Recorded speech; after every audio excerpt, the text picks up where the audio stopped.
अस्सलाम वालेकुम बच्चों, उम्मीद है आप सब लोग खैरियत से होंगे। आज हम ये चैप्टर शुरू करने जा रहे हैं। आज इसको हम डिटेल में पढ़ने वाले हैं, एग्जाम के हिसाब से तैयारी करने वाले हैं। चाहे आप ये कभी भी देख रहे हो साल में, चाहे पेपर में आपके पास 10 महीने बचे हों या फिर 10 दिन बचे हुए हैं, हम आपको ऐसे तैयारी कराने वाले हैं कि आपके है ना फेडरल बोर्ड में 90% से ज्यादा मार्क्स आए। हम आपको इंपॉर्टेंट चीजें एग्जाम्स में क्या क्या एग्जामिनर को चाहिए होता है, ये हमारा पहला लेक्चर नहीं है। तो अगर आपको कुछ चीज समझ ना आए, कंफ्यूजन हो, तो वो इसलिए क्योंकि आपने पहला लेक्चर नहीं देखा हुआ। तो भाई पहला वाला लेक्चर देख लो और ऑर्डर में चलो, बगैर शुरू के कॉन्सेप्ट्स को पढ़े हुए ये आपको कंफ्यूजन, ये पहला लेक्चर नहीं है। अगर आपको पहला लेक्चर देखना है और बाकी सारे चैप्टर्स के भी और इन सारे सब्जेक्ट्स के भी, तो भाई आप जाओ हमारे कमेंट सेक्शन में, यहाँ पे डाली हुई है 4 लिंक। इसमें पूरी किताब की हमने प्लेलिस्ट डाली हुई है, इसको दबा दो, आपको है ना सारे लेक्चर्स मिल जाएंगे इस पूरे के पूरे सब्जेक्ट के। डाले हुए फ्री के नोट्स, यहाँ पे नोट्स कोई एमी नोट्स नहीं है। ये आप लिंक दबाओगे तो खुलते हैं, आपके पास हमारे 300 बच्चे जो थे जिनके 90% ज्यादा मार्क्स आए थे, उनके हमने नोट्स कंपाइल करके आपके लिए डाले हुए ताकि आप भी है ना अपने एग्जाम की तैयारी कर सको। सारे के सारे नोट्स हमने डाले हुए इन 300 बच्चों के। तो भाई ये देखो यहाँ पे पड़ा हुआ है हमारे सब्सक्राइब का बटन, इसको सब्सक्राइब कर लो, ठीक है। बेल्स भी है ना यहाँ पे दबा दो, लाइक करो वीडियो को और साथ में जाके कमेंट करो अपना वीकेस्ट चैप्टर। भाई कौन सा चैप्टर है जो तुम्हें बहुत मुश्किल लगता है, बहुत वीक लगता है, हम क्या करेंगे उसका निकालेंगे one shot lecture. One shot lecture एक लंबा सा पूरे चैप्टर का लेक्चर होगा, उसमें हम आपको एग्जाम ओरिएंटेड तैयारी कराने वाले हैं ताकि आपके है ना पेपर में 90% मार्क्स आ सके। तो जाके कमेंट करो कौन सा चैप्टर आपको बहुत मुश्किल लगता है। फिर ये याद रखना कि भाई हमारे लेक्चर्स, हमारे नोट्स, सारे गेस्ट पेपर्स काम के होते हैं। ये 300 बच्चे हैं जिनके ना 90% ज्यादा मार्क्स आए थे। तो सारा मटेरियल कमेंट सेक्शन में सबसे पहला कमेंट है, वहां पे पड़ा हुआ है। और अगर आप भी उन बच्चों की तरह 90% ज्यादा मार्क्स लाना चाहते हैं तो आप भी है ना हमारी बैच ज्वाइन कर सकते हैं, जिसमें हम आपको A to Z सारी तैयारी कराते हैं सारे सब्जेक्ट्स की, है ना। हमारी स्पेशल बैच नंबर 1 है, तो हमें इस व्हाट्सएप नंबर पर मैसेज कर लो। ये सारी चीजें हम आपको देते हैं और एग्जाम के हिसाब से तैयारी कराते हैं। अगर आप भी है ना 90% ज्यादा मार्क्स लाना चाहते हैं, अपने माँ बाप का नाम रोशन करना चाहते हैं। तो अब हम ये लेक्चर शुरू करते हैं। इस टॉपिक को आज डिटेल में हम पढ़ने वाले हैं। नेक्स्ट हम बात करते हैं एक्टिवेशन एनर्जी की। जैसे मैंने आपको कहा कि हमारे पास चीज़ें जो हैं वो आपके पास केमिकल रिएक्शन में आपके पास जब केमिकल रिएक्शन बेसिकली हो रहा होता है तो उसमें ब्रेकिंग भी होती है और फॉर्मिंग भी होती है। Let me first read out then explain. We have an activation energy. Chemical reaction involve the breaking and forming of chemical bond. Chemical reaction जिनमें हमारे पास ब्रेकेज होती है, साथ ही हमारे पास फॉर्मेशन भी होती है केमिकल बॉन्ड की। These changes are accompanied by the changes in energy. जब केमिकल्स आपस में चेंज हो रहे होते हैं तो ऑफ कोर्स कि हमारे पास एनर्जी भी चेंज हो रही होती है। Culligan theory was supposed to explain the observed reaction kinetics. For a chemical reaction to occur, यानी अगर आपके पास केमिकल रिएक्शन हो रहा है किसी भी दो चीज़ों के दरमियान, द बॉन्डिंग एटम्स और molecules must collide with each other. Bonding atoms और मॉलिक्यूल्स आपस में ज़रूर कोलाइड करेंगे। एक्सोथर्मिक एंड एंडोथर्मिक वाला ग्राफ एक्टिवेशन एनर्जी और कुलिगन थ्योरी के बाद आता है। तो पहले हम ये थ्योरी कवर करते हैं, एक्टिवेशन एनर्जी, उसके बाद हम ग्राफ पढ़ेंगे, देन फिर हम कैटलिस्ट पढ़ेंगे। रिएक्शन टू अकर, जब भी आपके पास रिएक्शन हो रहा है द बॉन्डिंग एटम्स और molecules must collide with each other. अब H2 है, H2 में मेरे पास यानी ये HI है, साथ ही मेरे पास एक दूसरा है I2 और ये I2 का स्ट्रक्चर है। सबसे पहले तो ये आपस में टूटेंगे, ये टूट के आपस में डिसोसिएट हो गए। अब मेरे पास H बन गया, H रह गया, दो H रह गए, ऑफ कोर्स I रह गया। अब बेसिकली ये आपस में कोलाइड होंगे, आपस में टकराएंगे, तभी तो ये आगे HI बनाएंगे। तो अगर आपके पास किसी भी चीज़ की फॉर्मेशन है, उसमें आपके पास कोई भी चीज़ बन रहे हैं, तो वो क्या करेंगे, वो आपस में टकराएंगे। इसको टकराने को एक दूसरे के साथ टकराएंगे, टकरा के वो फिर एक दूसरे के साथ एड बॉन्ड बना देंगे। That is called as collision theory. For a chemical reaction to occur, जब ये केमिकल रिएक्शन ने होना होता है, द बॉन्डिंग एटम्स और molecule must collide with each other. वो जो एटम और मॉलिक्यूल्स हैं बेसिकली वो आपस में जो है वो टकराना शुरू कर देते हैं। अब कुलिगन बेसिकली दो तरह की होती है, एक हम बोलते हैं अफेक्टिव कुलिगन और एक हम बोलते हैं ineffective collision. Let me write over here कि एक कुलिगन हमारे पास कहलाती है इफेक्टिव इफेक्टिव कुलिगन और एक हमारे पास होती है इनअफेक्टिव कुलिगन। ये भी तो हो सकता है कि वो 2 चीज़ें आपस में टकराएँ, लेकिन टकराने के बाद वो फिर दूर हो जाएँ। जैसे ये H और I है, ये आपस में टकराएँगे, लेकिन टकराने के नतीजे में बॉन्ड नहीं बनेगा और ये आपस में एक-दूसरे से दूर हो जाएँगे। ऐसी सूरत में हम कहते हैं इनअफेक्टिव कोलिगन, जिसमें हमारे पास बॉन्ड नहीं बनता, और अफेक्टिव कोलिगन जिसमें आपके पास बॉन्ड बन जाता है। सो कहाँ से हमने बात शुरू की थी कि जब आपके पास केमिकल रिएक्शन हो रहे होते हैं, किसी भी तरह का अगर आपके पास केमिकल रिएक्शन होना होता है, सो बेसिकली क्या करते हैं, जो रिएक्टेंट होते हैं वो आपस में आके कंबाइन करते हैं। जब वो कंबाइन करते हैं तो वो 2 तरह की कोलेजन हम कह सकते हैं होती है। एक तो वो प्रोडक्ट बना सकते हैं या वो प्रोडक्ट नहीं बना सकते। तो अगर तो वो प्रोडक्ट बनाएँगे तो हम कहेंगे कि हाँ, हमारी कोलेजन बहुत अच्छी हुई है और हम उसको कहते हैं कि ये इफेक्टिव कोलेजन है। और अगर आपके पास प्रोडक्ट नहीं बनती है, जिस तरह से वो टकराए थे उसी तरह से वो सेपरेट हो जाते हैं, तो हम कहते हैं कि हमारे पास अब प्रोडक्ट नहीं बनी है और ये हमारे पास इनइफेक्टिव कोलेजन है। For a chemical reaction to occur, अगर आपके पास कोई भी रिएक्शन है और वो हो रहा है, द बॉन्डिंग एटम और molecule must collide with each other. वो जो बॉन्डिंग एटम और मॉलिक्यूल्स हैं उन्हें आपस में जरूर कोलाइड करना चाहिए। दीज कोलिगन कैन बी अफेक्टिव और इनअफेक्टिव। अब ये कोलिगन्स आपके पास अफेक्टिव भी हो सकती हैं और इच कैन बी इनअफेक्टिव भी हो सकती हैं। मीन्स कि अगर आपके पास बन रही है, तो अगर आपके पास प्रोडक्ट बन रही है तो हम कहेंगे कि ये अफेक्टिव कोलेजन थी, मीन्स अच्छी कोलेजन थी जिस क्योंकि हमें प्रोडक्ट मिल गए, और हमारे पास इनअफेक्टिव थी यानी हमें प्रोडक्ट नहीं मिला। अब हमारे पास क्या है, हम क्या चाहते हैं कि हमारे पास अफेक्टिव कोलेजन ज़्यादा से ज़्यादा हो। हम बेसिकली ये चाहते हैं कि हमारे पास इफेक्टिव कोलेजन ज़्यादा से ज़्यादा हो। यही बात हम चाहते हैं ना। अब इसके नतीजे में क्या होगा, बेसिकली अफेक्टिव कोलेजन अगर आपकी ज़्यादा से ज़्यादा होगी, उसके लिए आपको एक इनफ एनर्जी चाहिए और साथ आपको ओरिएंटेशन चाहिए, या हम कह लें डायरेक्शन चाहिए। ये 2 चीज़ें चाहिए होती हैं हमें ताकि हमारी जो कोलेजन है वो अफेक्टिव हो। ठीक है, ये 2 चीज़ें चाहिए होती हैं हमें जब हमारे पास हम चाहेंगे कि हमारी जो कोलेजन है वो अफेक्टिव। किस तरह से, जब 2 आपस में मिल रहे होंगे, 2 कोलाइड कर रहे होंगे, तो उनके पास एनर्जी होनी चाहिए। 2 एटम्स जब आपस में कोलाइड कर रहे होंगे, उनके पास एनर्जी होनी चाहिए। इनफ एनर्जी हो कि वो अच्छी से कोलाइड कर सकें, एक दूसरे के साथ स्ट्राइक कर सकें, और साथ में वो डायरेक्शन भी उनकी सेम हो। यानी फॉर एग्जांपल है इस तरह से कोलाइड करें, यानी वो सही तरह से अपने हेड टू हेड कोलिजन होनी चाहिए। ये 2 चीज़ें हैं जो हमारी इफेक्टिव कोलिजन के लिए ज़रूरी है। यहाँ पर देखें,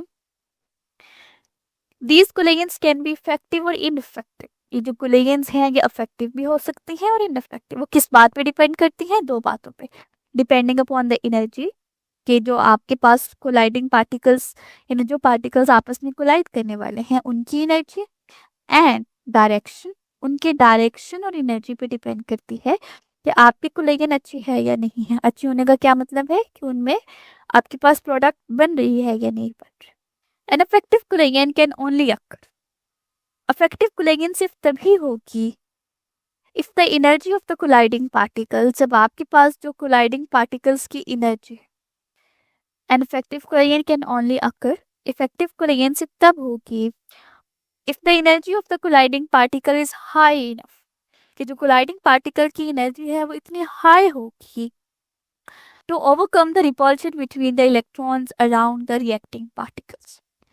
अब ये तो बात, इज इट वेरी इजी कि हमारे पास अगर एक हाइड्रोजन है, ऑफ कोर्स के दरमियान इसका स्ट्रक्चर क्या होगा कि यहाँ पे दरमियान में आपका न्यूक्लियस, इसके अराउंड पे इलेक्ट्रॉन्स। इसी तरह आपके पास आयोडीन है, हमारे पास क्या है आयोडीन, इसके दरमियान में न्यूक्लियस और इसके इर्द गिर्द इलेक्ट्रॉन्स। अब जब ये आपस में कोलाइड कर रहे होंगे, आपस में स्ट्राइक कर रहे होंगे, तो इन इलेक्ट्रॉन्स के दरमियान क्या होगी, रिपल्शन। भाई ये लेक्चर तो तुम बहुत मजे से देख रहे हो, लेकिन तुम्हें पता है कि लेक्चर देखने से खाली 90% मार्क्स नहीं आ जाते। असल में भाई मार्क्स कैसे आते हैं, तो भाई ये लेक्चर देखने के बाद आपने नोट्स खुद के बनाने होते हैं और फिर साथ में आपने प्रैक्टिस भी करने होते हैं सवाल। भाई ये हमारा फेवरेट कोट है, 90% marks don't come from just hard work, they come from consistency, smart strategy and proper revision. भाई स्मार्ट तरीके से पढ़ो, स्मार्ट तरीका ये हमने आपको बताया हुआ है, तो साथ में हम आपको तरीका भी नहीं बता रहे, साथ में हम आपको दे रहे हैं भाई नोट्स। जाओ कमेंट सेक्शन में, नोट्स में से आपको मिल जाएंगे भाई उन बच्चों के नोट्स, 300 बच्चे थे जिनके 90% ज्यादा मार्क्स आए थे, उनके नोट्स वहां पे पड़े हुए, लेकिन साथ में उधर नीचे हमने आपको सवाल भी दिए हुए प्रैक्टिस के लिए। ये यहाँ पे पूरी गूगल शीट पड़ी हुई है भाई, यहाँ से जाके सवाल प्रैक्टिस करो। खाली ऐसा कुछ नहीं होता कि हाँ हम लेक्चर देखेंगे हमारे मार्क्स आ जाएंगे, नहीं भाई, नोट्स पढ़ने होते हैं और साथ में इनकी प्रैक्टिस भी करनी होती है सवालों की। एक दूसरे के एटम्स के, दोनों एटम्स के इलेक्ट्रॉन एक दूसरे को रिपेल करेंगे, तो ऑफ कोर्स के बॉन्डिंग तो नहीं होगी ना। तो हमारे पास एनर्जी चाहिए, ये जो आपस में स्ट्राइक करेंगे या कोलाइड करेंगे, इनके पास इतनी एनर्जी होनी चाहिए कि जो इलेक्ट्रॉन के दरमियान रिपल्शन हो रही है इनको भी ख़त्म कर दे, इनको ओवरकम कर दे और एट द एंड बॉन्ड बना दे। तो ऐसी एनर्जी हमारे पास क्या कहलाती है, लाइक ये वाली एनर्जी हमें, ये इफेक्टिव एनर्जी होती है। N effective collision can only occur, effective collision सिर्फ तब होगी if the energy of the colliding particles, जब जो कोलाइडिंग पार्टिकल्स की जो एनर्जी है इज हाई इनफ, वो इतनी हाई होगी to overcome the repulsion between the electrons, कि आपके इलेक्ट्रॉन्स के दरमियान जो रिपल्शन हो रही है उसको ओवरकम कर सके around the reacting particles. Reacting particles के दौरान के जो पार्टिकल्स आपस में रिएक्ट करने वाले हैं उनके आसपास में इलेक्ट्रॉन्स की रिपल्शन होती है, हमने उनको एनर्जी देनी होती है ताकि वो आपस में उस रिपल्शन को ओवरकम कर सके और वो रिएक्शन कर सके। The correct orientation means that at the moment of collision the atoms, ये बात यहाँ तक तो आपकी एनर्जी की बात होगी ना। अब हमारे पास क्या है, ओरिएंटेशन की हम बात करें डायरेक्शन की, आपने यहाँ पे पॉइंट्स बना लेने। रिपल्शन तो दो इलेक्ट्रॉन्स के दरमियान हो रही है ना, दोनों दो पार्टिकल्स आपस में मिल रहे हैं, दोनों के पास इलेक्ट्रॉन्स हैं अपनी आउटर साइड, दोनों वो इलेक्ट्रॉन्स में आपस में रिपल्शन हो रही है। हमने उन दोनों पार्टिकल्स को एनर्जी देनी है कि वो जो रिपल्शन है वो ओवरकम हो जाए और वो एट द एंड बॉन्ड बना ले। रिपल्शन दोनों के दरमियान होगी और एनर्जी भी दोनों के पास होगी ताकि वो उसको ओवरकम कर सके। रिपल्शन दोनों पार्टिकल्स कर रहे होंगे। ओरिएंटेशन पे बात करते हैं। The correct orientation means that at the moment of collision, correct orientation का मतलब है कि जब आपके पास कोलिजन हो रही है, the atom needs to form new bonds, अब एटम्स ने नए बॉन्ड बनाने हैं, must collide with each other, कि वो आपस में टकराने चाहिए। The minimum amount of energy that in addition to the average kinetic energy the particle must have for an effective collision is called activation energy। अब मैंने आपको ये बात तो आपको बहुत इजीली समझ आ गई है कि हमारे पास हमें एनर्जी चाहिए ताकि वो उस रिपल्शन को कम कर सके। वो जो मिनिमम एनर्जी है जो हम देते हैं उसको, दो पार्टिकल्स को हमने एनर्जी देनी है ताकि वो इस रिपल्शन को कम कर सके, बॉन्ड बना सके, वो ये जो एनर्जी है ये आपके पास कहलाती है एक्टिवेशन एनर्जी। ये एनर्जी आपके पास एक्टिवेशन एनर्जी कहलाती है, कि वो एनर्जी जब आपके पास तो पार्टिकल्स आपस में कोलाइड कर रहे होते हैं तो उनके पास इलेक्ट्रॉन्स होते हैं, वो जो इलेक्ट्रॉन्स हैं वो आपस में रिपेल हो रहे होते हैं। तो हमारे पास हम क्या बात कर रहे थे कि जो दो एटम्स आपस में मिल रहे हैं, ऑफ कोर्स कि उनके आसपास इलेक्ट्रॉन्स हैं और वो एक दूसरे को रिपेल कर रहे हैं। अब आपके पास जो एक दूसरे को रिपेल कर रहे हैं तो हमें एनर्जी चाहिए होगी, वो जो मिनिमम एनर्जी है जो हम उनको प्रोवाइड करते हैं ताकि इलेक्ट्रॉन की रिपल्शन ना हो बल्कि वो बॉन्ड बनाए, वो हमारे पास कहलाती है activation energy. The minimum amount of energy, वो कम से कम energy in addition to the average kinetic energy, kinetic energy तो मूवमेंट के लिहाज से होती है ना। The particle must have an effective collision, जो पार्टिकल्स हैं उनके पास इफेक्टिव कोलिजन हो सके, इफेक्टिव कोलिजन का वही मतलब कि प्रोडक्ट बन सके, and this is called as activation energy, और इसे हम एक्टिवेशन एनर्जी कहते हैं।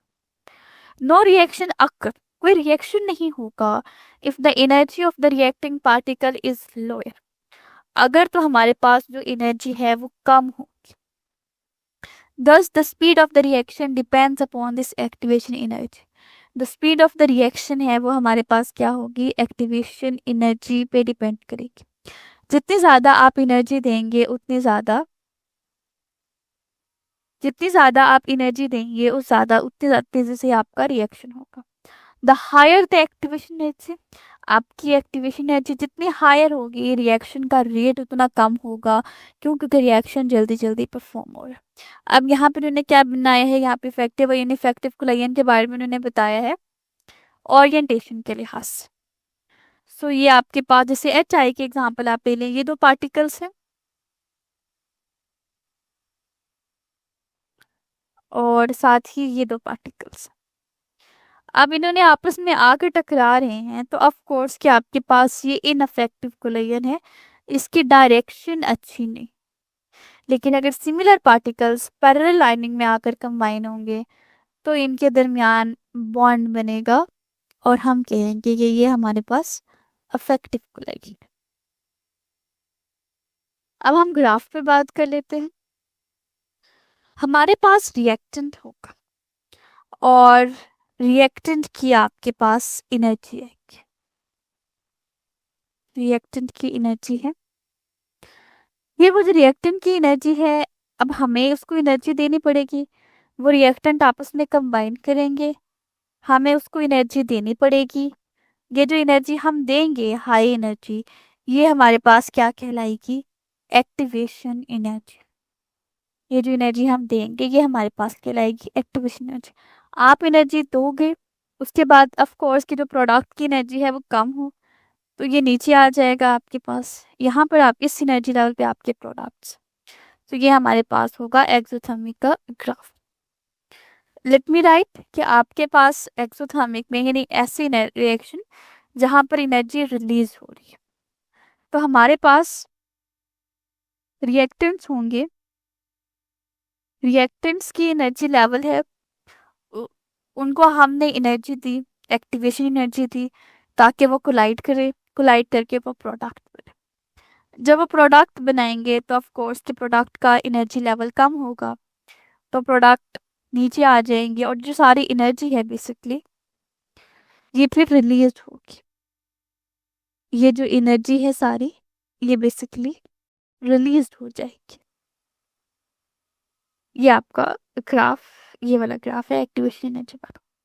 इसको आप ट्रांजिशन स्टेट बोलते हो कि जो आपके रिएक्शन के अंदर एक स्टेट आती है और एक ट्रांजिशन कॉम्प्लेक्स के लो, रिएक्टेंट से ये सारी एनर्जी आपकी एक्टिवेशन एनर्जी है और ये आपका एंथैल्पी चेंज है। ये हमारे पास एक्टिवेशन एनर्जी है और जो ये फासला है रिएक्टेंट और प्रोडक्ट का ये डेल्टा एच कहले, ये एंथैल्पी ऑफ रिएक्शन कहले, और ऑफ कोर्स कि ये कम है तो ये आपका एक्सोथर्मिक आ जाएगा। इसको आप ग्राफ भी कह सकते हैं, इसको आप एनर्जी प्रोफाइल डायग्राम्स भी कह सकते हैं। That's good.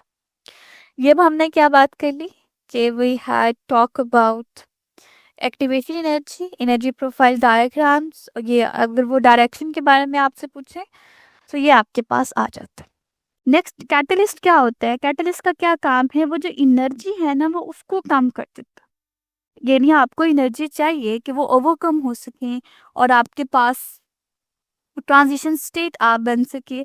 कैटलिस्ट क्या करेगा, उस एनर्जी को कम कर देगा या आप कह लो कि एक नया मैकेनिज्म प्रोवाइड कर। तो उम्मीद है अब आपको है ना ये टॉपिक समझ आ गया। हमने सारे के सारे सब्जेक्ट्स और सारे के सारे चैप्टर्स के हमने नोट्स डाले हुए हैं, लेक्चर्स डाले हुए हैं। इधर कमेंट सेक्शन में चले जाओ, नोट्स पढ़े हुए हैं, लेक्चर्स पढ़े हुए हैं, गेस्ट पेपर भी हम आपको दे रहे हैं और इंपॉर्टेंट चीजें भी बता रहे हैं ताकि आपको है ना एग्जाम की डेट्स भी पता चल जाए और आपका एग्जाम मिस ना हो जाए। सारी चीजें हमने कमेंट सेक्शन में डाली थी, वहां से है ना जाके वसूल कर लो इसको। तो आप देख रहे हो कि हमारी इतने सारे बच्चे हैं जिनके 90% ज्यादा मार्क्स आए। क्यों? सवाल देने के साथ साथ हम सिखाते हैं कि भाई आंसर कैसे लिखते हैं। आंसर लिखने का एक तरीका होता है, वो तरीका हम सिखाते हैं सिर्फ और सिर्फ हमारी बैच वाले बच्चों को, इसलिए हमारे इतने सारे बच्चे हैं जिनके 90% ज्यादा मार्क्स आए हैं।